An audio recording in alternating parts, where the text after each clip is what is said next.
Cayden Gates hasn't always been involved in agriculture, but when he came here to Nation Ford, his mind was filled with interest. Cayden stands out among others with his work ethic and leadership.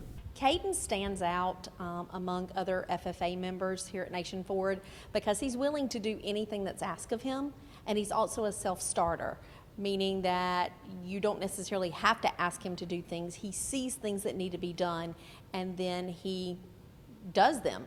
The other thing that makes Cayden stand out, he's a great leader for other students in our organization.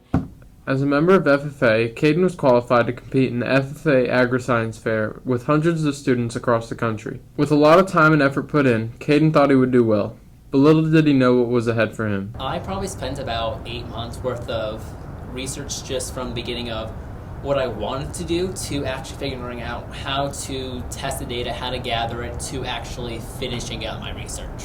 Competitions are obviously very competitive, but for Cayden, it wasn't all about winning.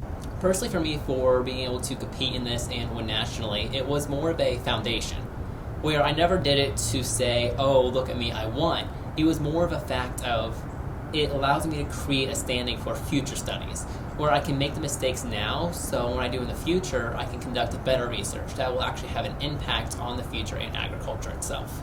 This was an awesome accomplishment for Cayden. Now he leads by example to help other students and classmates. For Squawk on the Block, I'm Jake Buena.